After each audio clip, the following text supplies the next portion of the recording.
Assalamualaikum warahmatullahi wabarakatuh.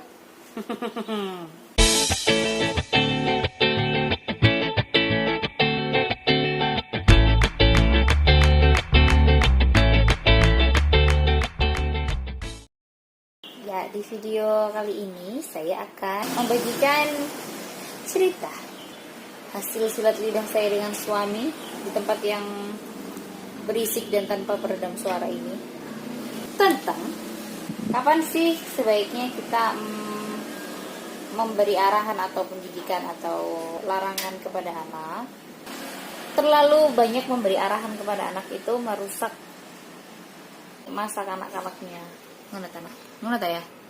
Anak-anak itu murni, masih asli gitu, masih belum terkontaminasi apa-apa.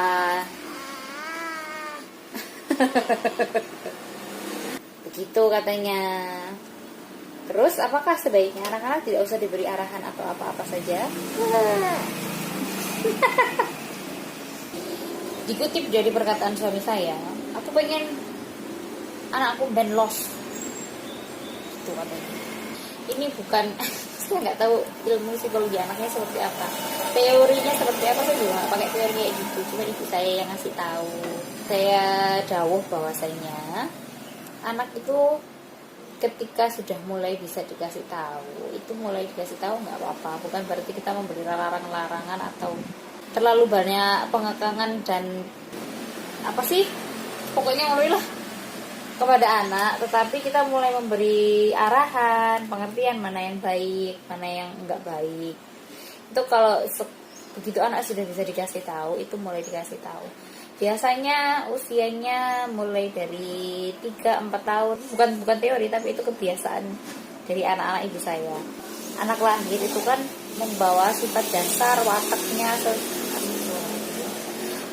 itu sama kayak orang tuanya, membawa sifat yang tidak dibuat-buat. Itu maksudnya. Kalau takutnya nanti kalau terlalu banyak memberi arahan, terus terlalu melarang ini itu nanti anak jadinya kayak banyak ditekan dan sudah tidak asli lagi.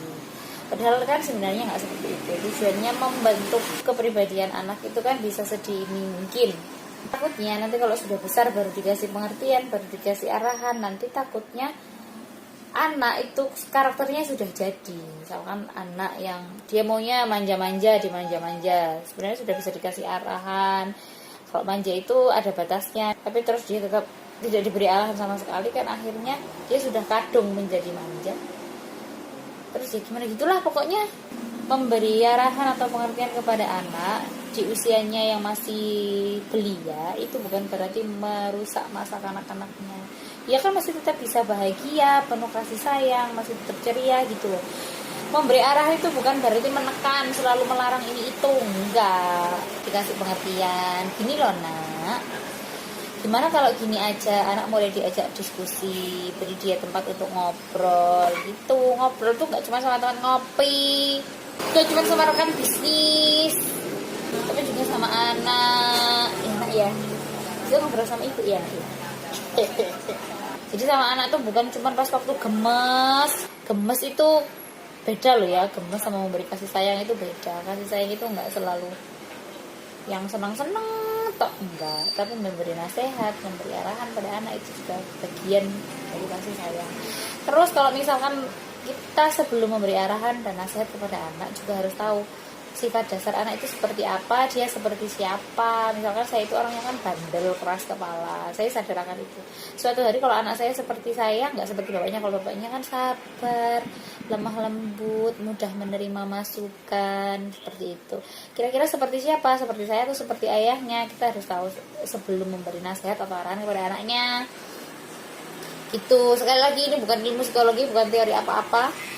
Saya nggak tahu ilmu dasarnya seperti apa, tapi ini adalah cerita dari ibu saya yang saya sampaikan kepada suami, lalu saya rekam melalui video ini. Suami saya diam aja, nggak tahu dia setuju apa enggak, saya nggak ngurus ya. Pokoknya harus sabar, harus memahami bahwasanya anak yang satu dengan anak yang satunya, meskipun anak saya masih satu, besok sama adiknya nggak sama, itu wajar.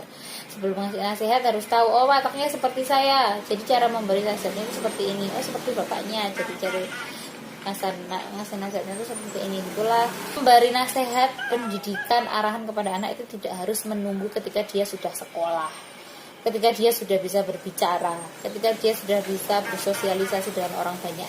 Tidak harus seperti itu, sedini mungkin, terutama mulai dari ibunya, ayahnya, mbah-mbahnya, lingkungannya gitu. Kalau pendidikan teori-teori kan bisa di sekolah, itu gampang. Penting banget kan? Iya, anggap saja itu penting.